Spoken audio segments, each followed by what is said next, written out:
Soy el desamparo del corazón de aquel que pelea y no tiene voz. Soy la mano que te quiere ayudar. Mira, avanza. Dale, sí, allá.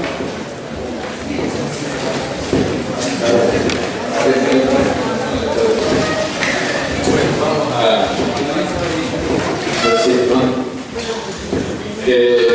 tenemos que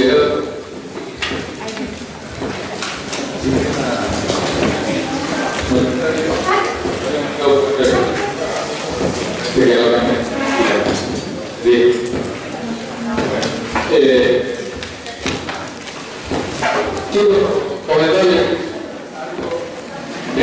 del pago internacional de Basilea. Sí.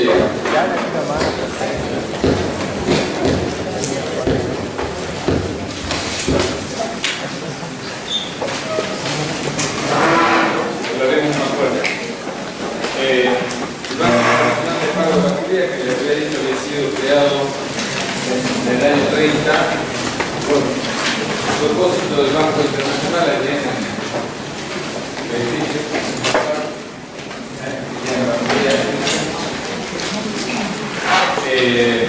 para canalizar los pagos de las indemnizaciones de guerra que Alemania debió pagar a los aliados a través de la Primera Guerra.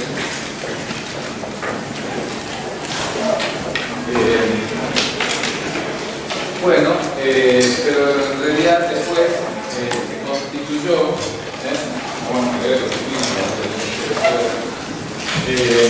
a partir del 44, después de la conferencia de Bretton Woods, fue motivo de una puja entre las dos delegaciones, la norteamericana y la inglesa. La inglesa estaba encabezada por Keynes y Hutchinson, y la norteamericana por el revolucionario norteamericano White, que querían en realidad Keynes quería la disolución del banco. Finalmente se buscó lo que era lo que quería Rusia, ¿no? Bueno, quedó el tema suspendido y finalmente se paró el presidente siguiente de Estados Unidos, Truman, paró la disolución del banco y continuó como tal. Este Banco Internacional de Pago de Basilea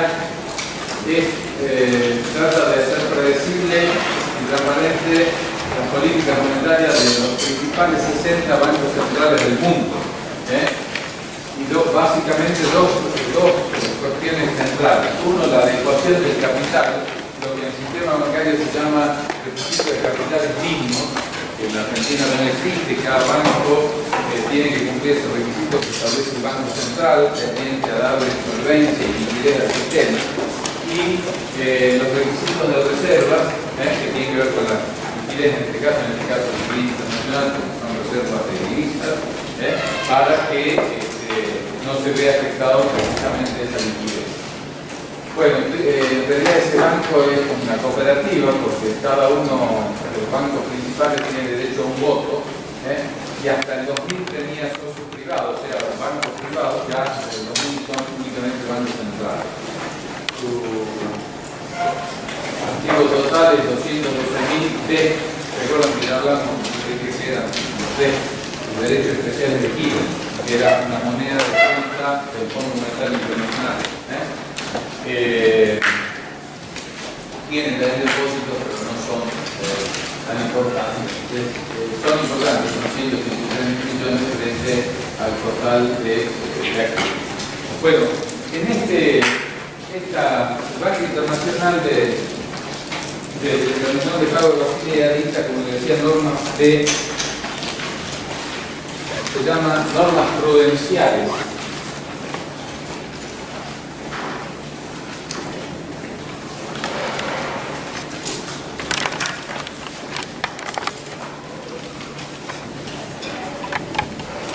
En inglés, prudencias prudenciales. Y hay tres normas. Ya hoy vamos por lo que se conoce como Basilea I, Basilea II y Basilea III. esta fue la última, que han ido incrementando los requisitos de reservas y de capitales mínimos para los bancos. ¿Cómo se determinan? Bueno, es una técnica que tiene que ver con el riesgo. Hasta ahora estaba vigente Basilea 2, Basilea 1 y Basilea 3. Pero ahora se incorporó Basilea 3, que son normas que están en este momento en proceso de aprobación, de implementación en los distintos países. Argentina está haciendo los estudios previos, el Banco Central, tal vez en 2016 o 2017 se pone en marcha, que tienen que ver, ya esto era en Basilea 2 con normas generales, digamos, en base a una tabla que establece Basilea 2, de acuerdo a los tipos de créditos que otorgan los bancos. El riesgo de los bancos está en el crédito que otorga, o sea, que los clientes no le devuelvan la plata. Y por lo tanto el banco no va a poder devolver la plata a sus depositantes.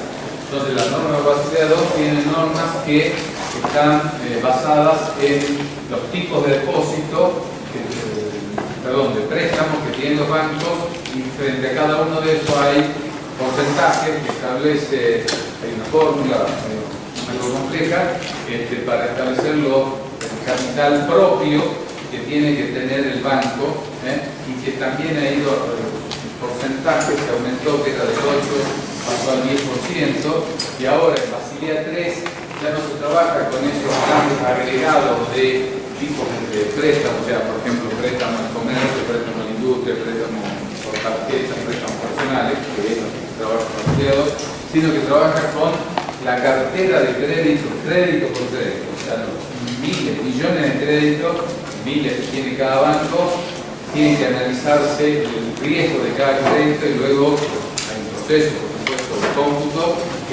para determinar cuál es el capital mínimo que necesita ese banco.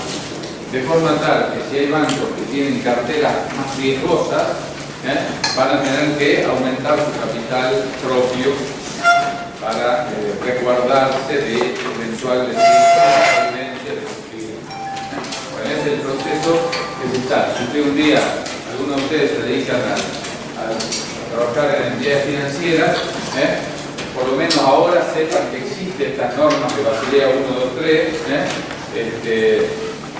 porque que trabajan en los bancos, sobre todo en las áreas de planeamiento financiero, tienen que conocer y aplicar estas normas.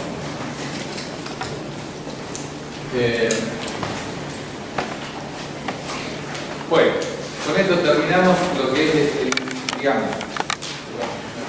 con esto hemos tenido este esquema, hemos hablado de este Banco Internacional de Pago de Basilea. Yo marqué acá que teníamos un grupo, el grupo Bilderberg, que dije que eran los grandes empresarios, millonarios del mundo, y luego la Trilateral Commission, también políticos y empresarios del mundo. Esta le impulsó Henry Kissinger, que fue secretario de Estado de Estados Unidos en la época de Reagan, ¿no? Presidente Reagan. Y después, bueno, el foro de Davos, que es otra versión también de empresarios y políticos, son los que están como determinando las políticas mundiales. Uno, bueno, depende de la orientación incluso ideológica de los que tienen sobre esta, hablan de los dueños del mundo, en este sentido. Bueno, pero además los países que también se agrupan en determinados conjuntos, y también ese agrupamiento responde a conjuntos muchas veces con unidades ideológicas, y otros se van ampliando, y esos son los que se llaman grupos políticos de alto nivel, que yo les quiero hacer mención ahora. Bueno, hasta hace 30 años esto había poco, casi nada. A ver, en el 74 nace el primer grupo, ahora lo voy a mencionar acá, porque hasta el 74 la supremacía de Estados Unidos en el mundo era absoluta y total. Entonces podríamos hablar del G1, del grupo de Estados Unidos. Porque lo que Estados Unidos decía o pensaba que debía ser, se hacía porque tenía el Producto Bruto de Estados Unidos representaba casi el 50% del Producto Bruto mundial. O sea, la mitad de la riqueza del mundo la producía Estados Unidos. Hoy anda en algo menos del 20%. ¿No? Y eso es por el crecimiento mucho mayor que tuvieron otras economías emergentes, mayor que Estados Unidos. Bueno, a partir de eso, de esa nueva conformación de la estructura de poder mundial, estos son grupos de poder, en este caso conformado por los países, por los presidentes, el primer ministro de los países, y también en reuniones de los ministros de Hacienda, de Economía, de ellos. Tenemos el grupo, el G7. El G7 es el grupo, digamos, de los países de los Estados Unidos, con sus tradicionales socios, aliados, Alemania, Francia, Gran Bretaña, Italia, Canadá y Japón. Lo que diríamos el primer número. ¿Sí? Después, y por el peso que después de la caída de Glasnost en la Unión Soviética, de la caída del muro de Berlín, cuando Rusia desaparece de la Unión de Repúblicas Socialistas Soviéticas, habrán escuchado hablar de eso, ¿no? La URSS. ¿Sí? Bueno, que era la cabeza del segundo mundo. ¿Se acuerdan que ayer yo le mostré un mapa que era el primero, segundo y tercer mundo? Bueno, el mundo comunista, digamos, encabezado por Rusia más China, además algunos otros pequeños países. Bueno, cuando termina y cae el sistema comunista, ¿no? Bueno, incorporan a Rusia, que es un actor era un actor de peso importante políticamente, no económicamente, pero lo incorporan y sale el Kioto, que es G7 más Rusia. Después se arma el G20. G20 es el G8, los anteriores, más la Unión Europea como tal, como conjunto. Ustedes saben que la Unión Europea se constituye en el año 83 como una especie de supraestado, conformado por 15 países. Y a eso se le suman 11 países de reciente industrialización.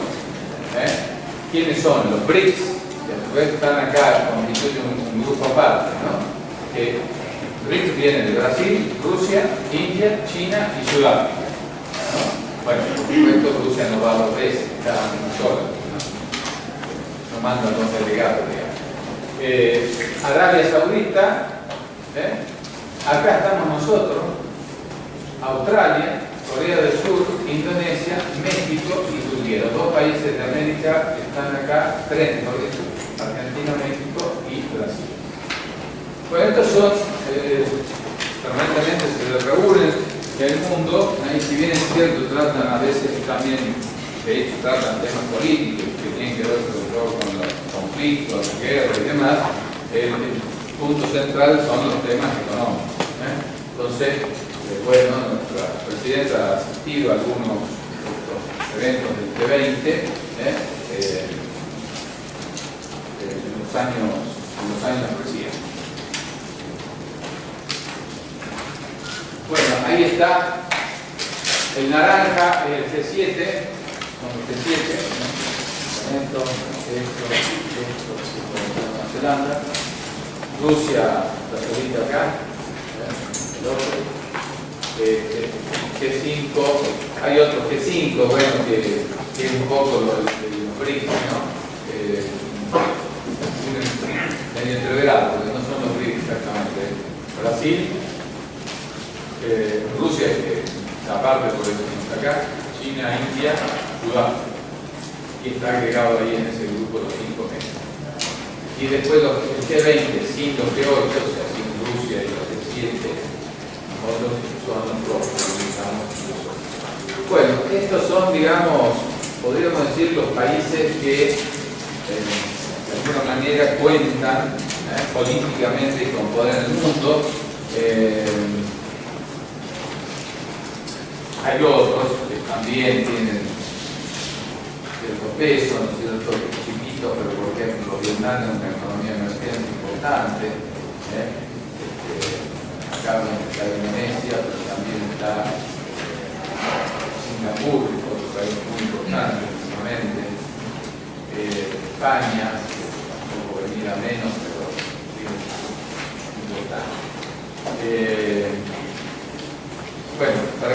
idea del panorama, porque como les dije, ustedes son profesionales que además del debe y el haber tienen que saber algunas otras cosas más también. Miren lo que significa el Producto Bruto Mundial, ¿no? Este es el Producto Bruto de los G8, 33, esto se lee como 23 billones y 265 mil millones de dólares. 33 billones. El primer mundo, que incorpora 8 países más, además de ellos, que son básicamente de Europa, 37 mil millones. O sea, fíjense que 8 países le agregaron nada más que 4 billones. De 33 pasó a 27. O sea que, duplicando la cantidad de países, sin embargo, hemos aumentado 15%. Para que vean el tamaño, la importancia que tiene. Los top 23 países, o sea, esto más o menos 17, hace 51 billones. Los BRICS, Brasil, Rusia, India, China y Sudáfrica, 11 billones. Y estos otros 21 son menos 43. Ahora, el PBI per cápita, no, perdón, esta es la proporción, 54%, los 58 tiene 54% del Producto Bruto Mundial. Yo le decía que hace 40 años Estados Unidos tenía casi el 50%. Bueno, en el primer mundo el 61, estos top 23 del 83, fíjense que hay 23 países. En el mundo hay más o menos 230 países. Así que el 10% de los países generan el 83% de la riqueza del mundo. Los otros 200 generan el 17%. Y vemos la disparidad enorme que existe. Bueno, y esto es la cantidad de población que tiene cada uno de estos grupos. Entonces, si después ustedes dividen esto por esto, les podría dar en porcentaje, si dividen directamente esto por esto, cuántos puntos del Producto Mundial tiene cada punto porcentual de población. Entonces, si uno está dividido 54 en 13, nos da 4. O sea que cada 1% de la población de los G8 tienen 4 puntos del Producto Bruto Mundial, ¿no? Ustedes dividen, por ejemplo, acá en los BRICS, ven que 19 digo 43 está al revés, ¿no? Da medio punto del Producto Mundial por cada punto de población. O sea que a cada 4 y a cada medio la diferencia es 8 veces. La diferencia de riqueza per cápita de estos 8 países de 8 es 8 veces más grande que la riqueza per cápita de los BRICS. Con esto tienen que acostumbrarse a hacer este tipo de relaciones, sean estas relaciones globales, y lo mismo lo hace si uno analiza una empresa en particular. Hay que aprender a mirar estos números, los números correspondientes, y a establecer relaciones para interpretar, porque eso ayuda a entender lo realidad. Bueno, otro que no está en esta cita es la OCDE, otro grupo de estos. La OCDE es una organización de 34 países miembros más la Unión Europea, con una mentalidad similar, como decía, con la democracia, la orientación del mercado y los derechos humanos. Nació en el año 61 en plan integrante, se fue incorporando algunos integrantes, sigue en el 73 incorporó México, que fue el primero de América, y en el 2000 Chile. Son los dos únicos países de América que integran la OCDE. En este momento Colombia está en vías de incorporación. Este es un grupo muy importante porque se llama Organización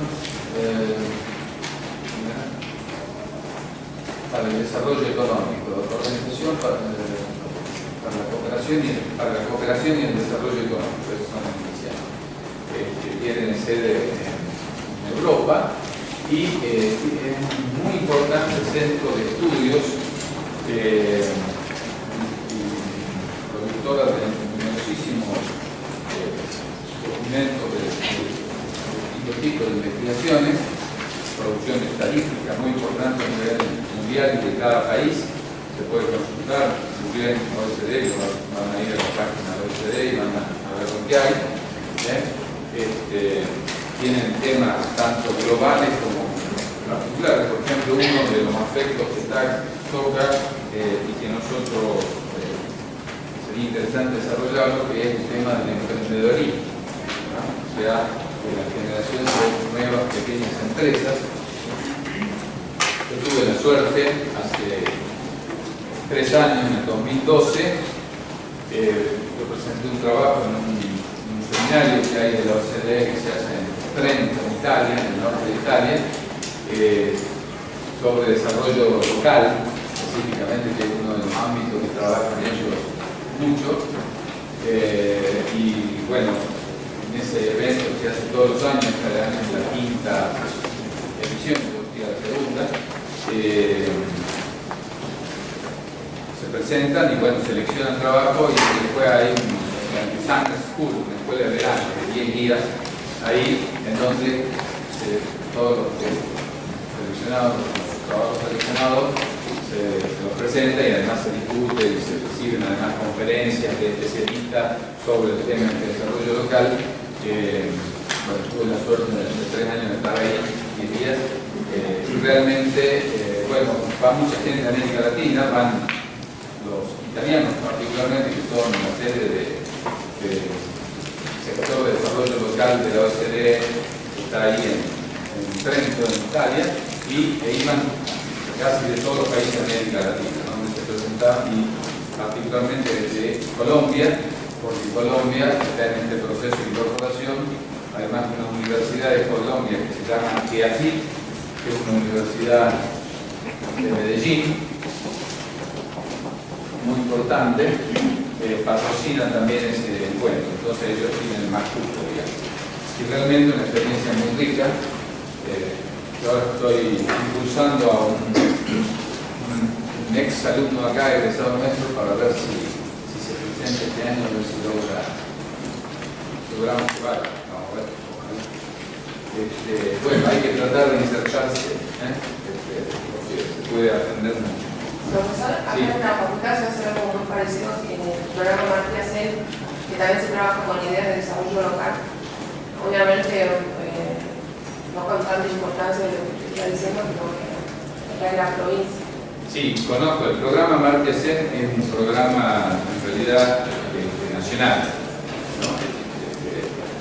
Toma el nombre de Martí Ascen. ¿Saben quién es Martí Ascen? No, no se lo han presentado. No me deben contar quién es Martí Ascen. Es un economista muy importante que es uno de los pioneros que trabaja justamente con esto, con los sectores más necesitados del mundo. Bueno, mucho más no puedo decir. Premio Nobel de Economía, que es hindú,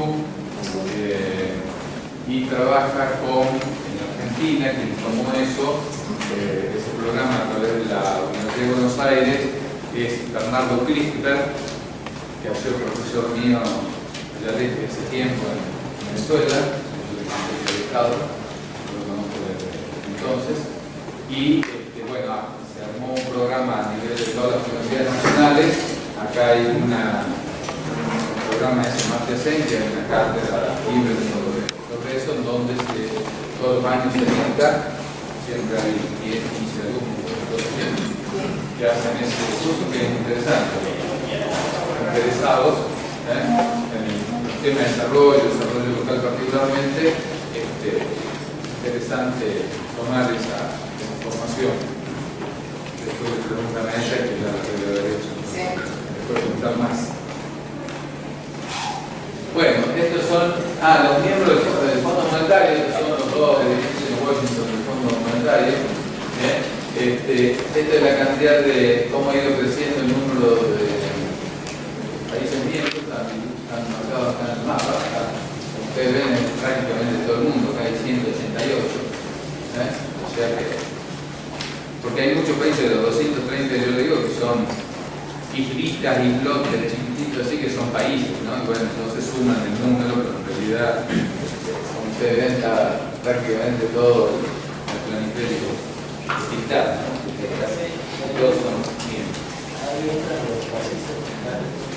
Ahora vamos a hablar en especial de los paraísos fiscales. Ahora, el último tema de esta unidad es justamente los paraísos fiscales. Bueno, el Fondo Monetario está tomado de la publicación del fondo, no lo voy a repetir ahora, ustedes lo van a leer.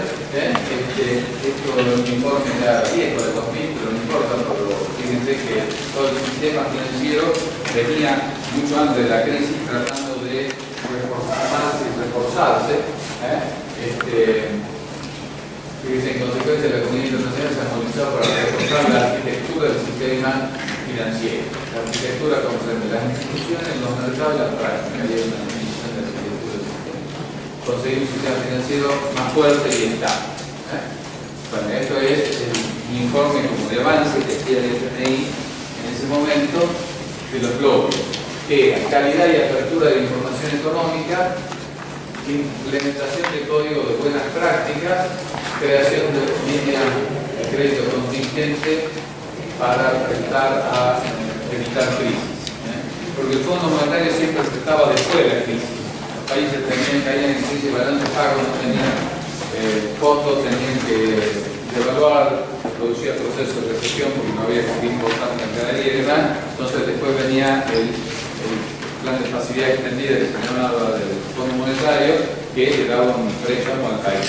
Bueno, esta línea de crédito contingente aprendieron, después de muchos años a burocracia internacional, que más vale prevenir que curar. O sea, en vez de evitar que llegue a la crisis, sea más difícil salir de ella, con las consecuencias económicas, políticas y sociales que implica, el tema era prestar antes para evitar la crisis. Bueno, la crisis del 2001 en la Argentina, a pesar de que esto ya era anterior, la crisis del 2001 en la Argentina en realidad ha sido en buena medida fuera de las condiciones internacionales desfavorables que tenía, digamos, la economía, que exportaba la economía argentina. Por ejemplo, la soja hoy vale 500 y pico de dólares, llegó a 650 dólares la tonelada, en este momento valía 120, o sea, 5 veces menos, ¿no? Pero eso ya creaba condiciones objetivas desfavorables para la economía argentina. Pero encima, cuando estaban en ese proceso que se venía de crisis, el Fondo Monetario negó esa línea de crédito contingente de la Argentina, lo cual hizo que resumemos directamente. Fueron los 5 campos principales de cooperación mundial. Transparencia, este es un tema fundamental en todo lo que es la gobernanza. Ese otro término, ¿conocen el término de gobernanza?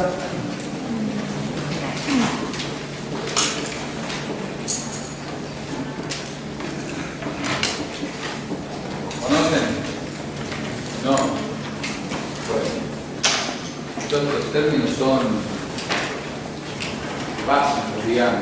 La gobernanza es un sistema de gobierno, pero que no incluye solo al gobierno o a las entidades de gobiernos tradicionales, sino que incluye al conjunto de actores sociales que corresponda, porque la tendencia mundial es mejorar la gobernanza, o sea, el gobierno de las entidades, pero no solamente con las autoridades políticas, digamos, electas, lugar que existe, sino con todos los actores sociales.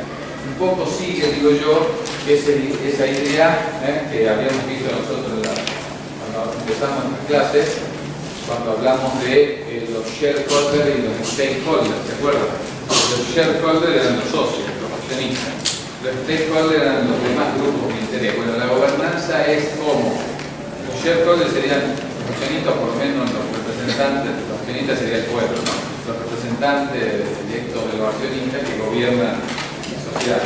Pero la gobernanza va más allá de ellos, se incorpora a otros miembros de la sociedad, grupos de interés, grupos sociales, sindicales, empresariales, etcétera, que entre todos, la idea es esa, que la gobernanza de los países y también de las instituciones debe hacerse no solamente por los miembros o los propietarios electos, sino por todos aquellos que tienen intereses en que esas entidades, esas instituciones, ese país le vaya bien, que son todos. en los países. Bueno, una característica de la gobernanza es la transparencia, ¿no? Y otra que ya vamos a ver si aparece acá, si no os digo. Bueno, para eso, elaboración y evaluación de normas aceptadas internacionalmente, fortalecimiento del sector financiero, comprendida de evaluación y gestión de riesgos, y programas de evaluación del sector financiero. Hoy los bancos están, sobre todo después de la crisis del 2008, a nivel mundial, se someten a una prueba que se llama de estrés, así como el estrés, cuando dice estoy estresado, bueno, es un estrés financiero, son pruebas diseñadas especialmente para evaluar la capacidad de los bancos de responder frente a situaciones de crisis. Y los que no responden tienen que aumentar su capital, o sea, la plata del dueño, del accionista, para evitar digamos, la crisis. Vamos a ver que especialmente eso está referido a algunos bancos, lo vamos a ver en el siguiente, que tienen impacto sistémico. También la participación del sector privado para reducir lo que se llama el riesgo moral. Fíjense cómo riesgo aparece en todos lados. Es el tema central en finanzas. Modificación de los servicios de fondos monetarios para aumentar la línea de crédito económico. Ahí está desarrollando desde el 99 un programa de evaluación del sector financiero para evaluar la actividad financiera y el desarrollo financiero. La primera señala el Fondo Monetario y la segunda el Banco Mundial. El riesgo moral. El riesgo moral. Bueno, ya comento, me dan un segundito.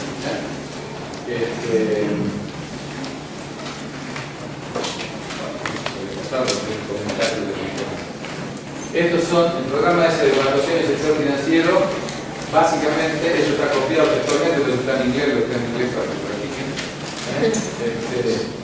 Controla dice las 25 más grandes e interconectadas economías del mundo, ¿no? Que son Australia, Austria, está en el orden alfabético, Bélgica, Brasil, Canadá, China, Francia, Alemania, Hong Kong, India, SAR, esto es que era posesión británica, la India, Irlanda, Italia, Japón, Luxemburgo, México, Holanda, Rusia, Singapur, Corea, Corea del Sur, España, Suecia, Suiza, Turquía, Reino Unido y Estados Unidos. Estos son los 25, no solo más grandes, sino más interconectados, porque acá hay economías muy chiquititas, ¿no? En Luxemburgo, por ejemplo, que es un principado tan rico, famoso, pero ahí es un centro financiero mundial, por eso estaba metido acá. Entonces, acá hay una revisión particular de estos. ¿Por qué? Porque si algo le pasa, o lo que pase acá, crisis en esos países, enseguida, por esa interconexión que hay, se trasciende al resto de ellos y al resto del mundo, por supuesto. Entonces, la vigilancia es urgente. La revisión de la estabilidad financiera de los países debería cubrir tres elementos centrales: el riesgo, la productividad y el potencial impacto de poner en riesgo la estabilidad financiera, las políticas, la estabilidad política, la política de estabilidad financiera de los países y la resolución de crisis, o sea, la capacidad de las autoridades de manejar y resolver las crisis financieras. O sea, hay una mirada cada vez más importante, porque como ya expliqué en la clase de ayer, el sistema financiero hoy está intricadamente vinculado con todo, y lo que pasa ahí termina pasándole. Si le va mal, algo le va mal a todas las actividades económicas, no solo financieras. Bien, bueno, en el cuadro ese general habíamos visto los bancos también, los bancos regionales de desarrollo. Acá hay un ejemplo nada más. En la década de los 80, el banco, por ejemplo, del Interamericano de Desarrollo, el africano, el asiático, el europeo de reconstrucción y desarrollo. Rápido. Los subregionales, Corporación Andina de Fomento, Banco de Desarrollo del Caribe, Banco de América Central para la Integración Económica, Banco de Desarrollo de África del Este, Banco de Desarrollo de África Occidental. Hay muchos más. No son todos. Bueno, y el Club de París famoso que yo les contaba, que es un foro informal de acreedores oficiales, o sea, deuda de país a país, de Estado a Estado. Su creación es la primera reunión informal desde el 56, cuando Argentina estuvo de acuerdo en efectuar un encuentro con sus acreedores públicos. Somos los que dimos origen al Club de París. Acuerdo concluido el 16 de mayo de ese año para arreglar la deuda pública argentina con otros estados. Se han efectuado al momento, esto era el 2009, 408 acuerdos con 86 países, y estos son los países que integran el llamado Club de París. Alemania, Italia, Austria, Bélgica, Canadá, Dinamarca, Estados Unidos, España, Finlandia, Francia, Irlanda, Italia, Japón, Noruega, Rusia, Países Bajos, Reino Unido, Suiza e Israel. Los acuerdos del Club de París deben ser acordados primero por la Secretaría General del Club, que representa todo, pero después tiene que haber un acuerdo de cada país al que el deudor le debe. Nosotros le debemos a 16 países, así que hubo que ir haciendo el arreglo después del acuerdo general, un acuerdo particular. Si hay uno que no arregla, se queda todo el arreglo. Esa es la mecánica. Bueno, después están las instituciones financieras multilaterales, como por ejemplo el Banco Europeo de Inversión, el Banco de Desarrollo del Consejo de Europa, el Fondo Internacional para el Desarrollo Agrícola, con esto trabaja la Argentina bastante, el Fondo de Desarrollo Nórdico, el Banco Nórdico de Inversión, el Banco de Desarrollo Islámico, el Fondo OPEC para el Desarrollo Internacional y el Banco del Sur. El Banco del Sur es una creación a instancia del presidente de Venezuela, Hugo Chávez, hace unos 7, 8 años, ¿no? Para conformar un banco subregional, de América del Sur, que se conformó, se creó, ya tiene estatutos, ya tiene la personalidad jurídica, pero hasta ahora no pasa nada, nadie pone los socios no aportan el capital, ¿no? Iban a empezar con, creo, 5.000 millones de dólares, muy poquito, digamos, a nivel mundial, pero bueno, creo que nosotros tenemos 500 millones de dólares, pero bueno, nadie puso, estaba Venezuela, nosotros, Uruguay, Brasil, Ecuador, Bolivia. No habían entrado Colombia, Perú, Chile, por ejemplo. Bueno, pero de todo eso estamos, la mayoría de los países que entraron están complicados con los dólares, sobre todo Argentina, Venezuela, que eran los mayores impulsores políticos del tema y por lo tanto no pasó nada todavía. Quizá más adelante pueda establecerse. Antes de los paraísos fiscales, voy a tener un minuto para otro tema.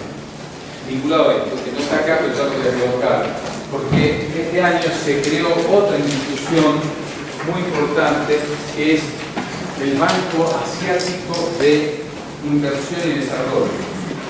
Creo que es el nombre.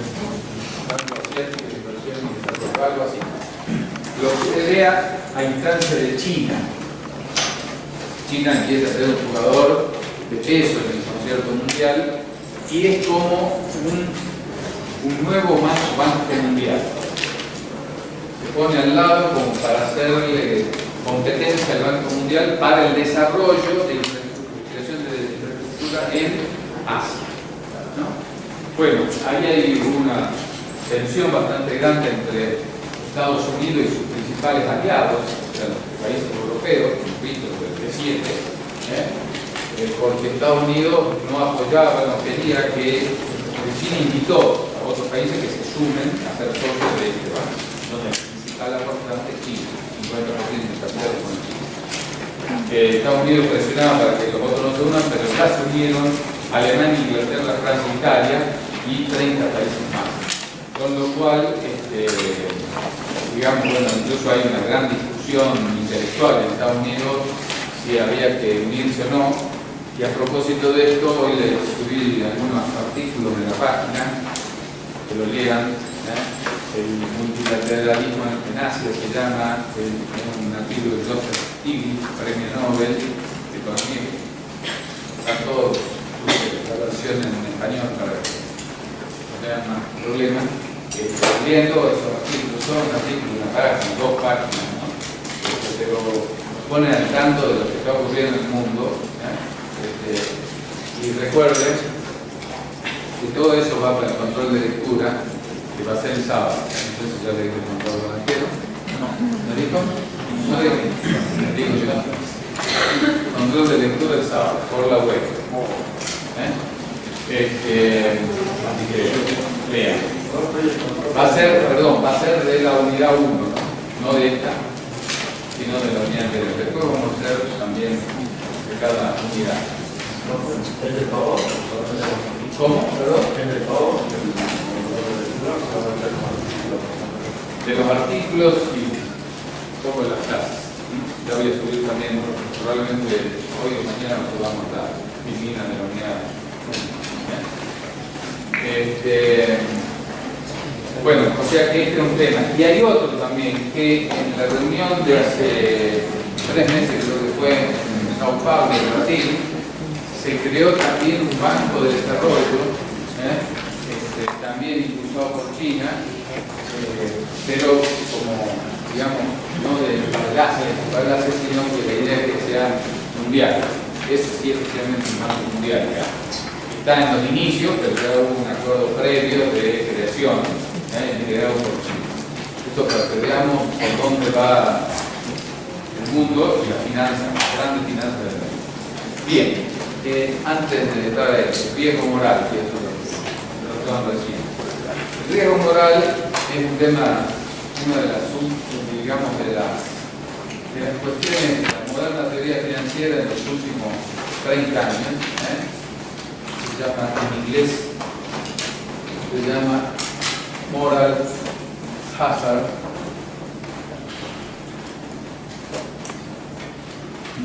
Junto con el tema de información asimétrica que ya expliqué, ¿no es cierto?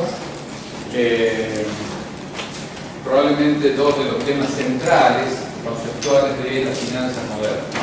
La información asimétrica tenía que ver, ¿se acuerdan?, con la falta de eficiencia, tanto de la eficiencia de los mercados, en donde no todos disponían de la misma información, por eso era asimétrica, y entonces eso generaba conductas que no respondían al modelo del elector racional. ¿Por qué? Porque mide el mercado eficiente. ¿Sí? El riesgo moral significa aquel riesgo que se deriva de conductas impropias o antiéticas de los operadores o de los agentes económicos y financieros del sistema. Por ejemplo, el uso, que yo también ya comenté ayer, de información privilegiada, lo que se llama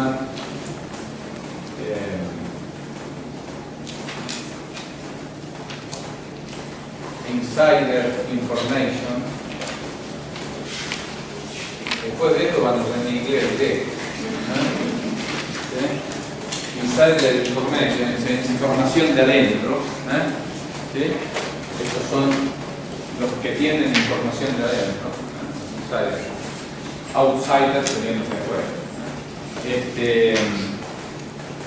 Yo le dije que las normas, todo el mundo castiga muy fuertemente a aquellos que, haciendo uso de información privilegiada, operan en el mercado, tienen prohibido operar en los mercados porque tendría una enorme ventaja con esto, que es muy castigado, y justamente casos paradigmáticos de que no han ido presos, digamos, ¿no?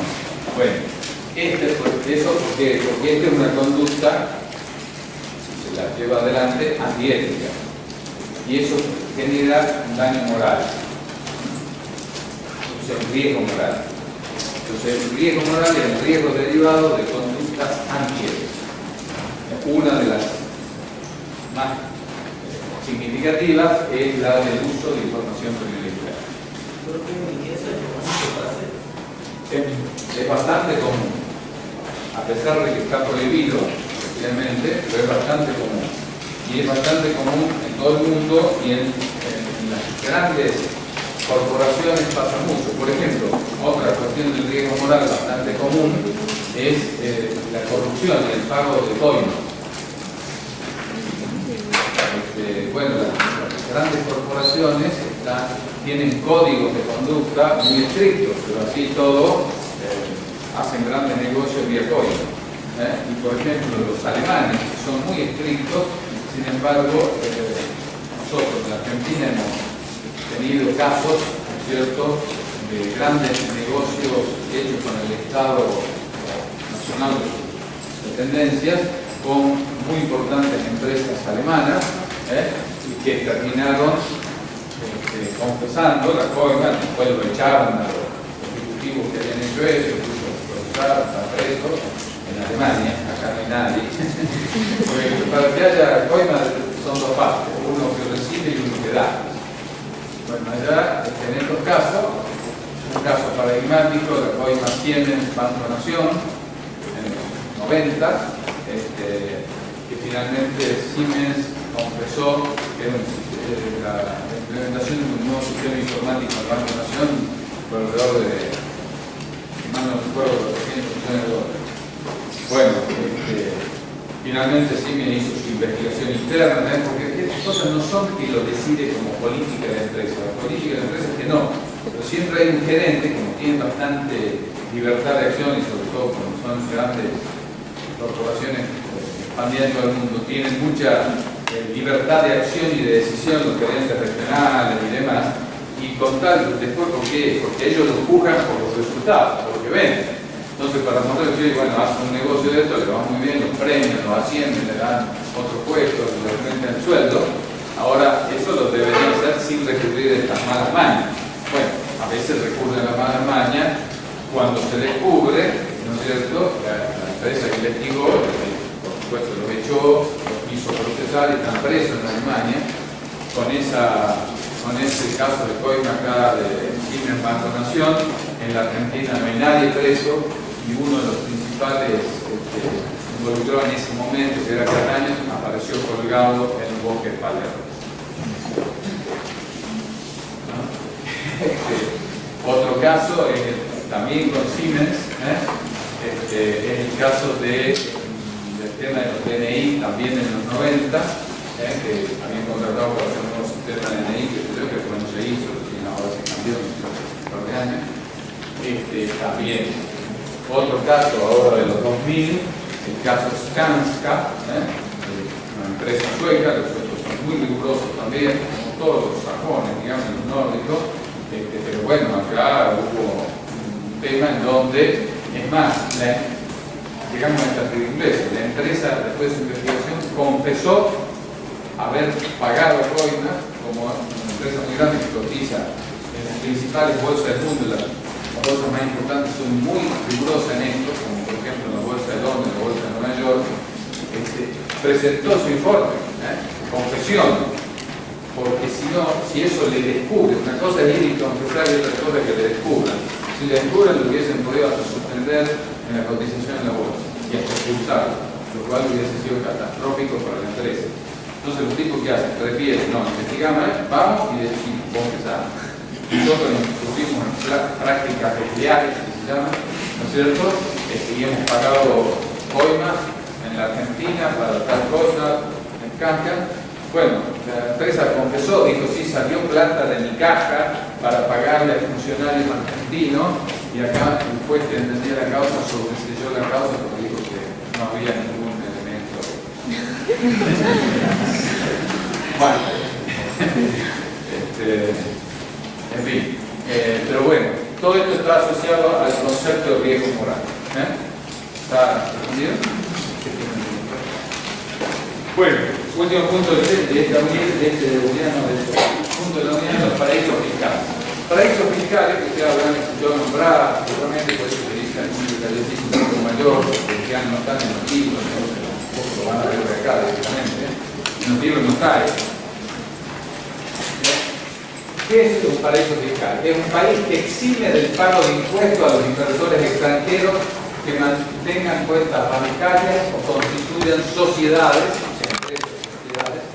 en su territorio. Típicamente conviven dos sistemas fiscal es distinto en ese paraíso fiscal. Uno, para los habitantes de ese que pagan todos los hijos vecinos, los impuestos del país ese, y otro para los extranjeros que no le cobran impuestos y le dan, además de eso, de esa exención impositiva, ¿no es cierto?, la posibilidad de constituir sociedades que son secretas, porque se puede instituir sin dar el nombre de los socios. Bueno, hoy está de moda ya las investigaciones estas que se están siguiendo en la Argentina en los últimos años, hay mucho de esto, el famoso caso Lázaro Báez, empresario patagónico, que ha crecido en estos últimos años en enormidad. Bueno, por ejemplo, en el estado de Nevada, creo que es en Nebraska, no me acuerdo, en Estados Unidos, le han descubierto 143 empresas creadas en los paraísos fiscales. Y ese estaba en el, no me acuerdo de si es Nevada o Nebraska, bueno, uno de los dos es un paraíso fiscal en Estados Unidos. Y bueno, y ahí entonces se hace el famoso tema que involucra en la investigación judicial del vicepresidente Durú, con la famosa casa de ex, digamos, chicones calcográfica, la empresa que imprimía billetes, digamos, ¿no? Que después la compró un viejo fondo que se llamaba Old Found, con el famoso prestanombre de Van der Rohe, que está ahí investigado, justamente ¿por qué no se puede llegar a saber, avanzar? Porque Old Found es una empresa constituida en Uruguay, que es un paraíso fiscal, o sea, en donde no hay eso que yo mencionaba hace un rato, que el pilar que busca, que sostenga todo el sistema financiero, que es la transparencia, ¿se acuerdan? Paraísos fiscales no hay transparencia. Entonces uno va y Old Found sí está acá, se constituyó tal vez. ¿Quiénes son los socios? No se sabe. Sociedad sin socios, no sin socios, sino sin saber quiénes son los socios. Si uno quiere saber acá una sociedad SRL, Anónimo, Romatita, que sé yo, como va al registro público,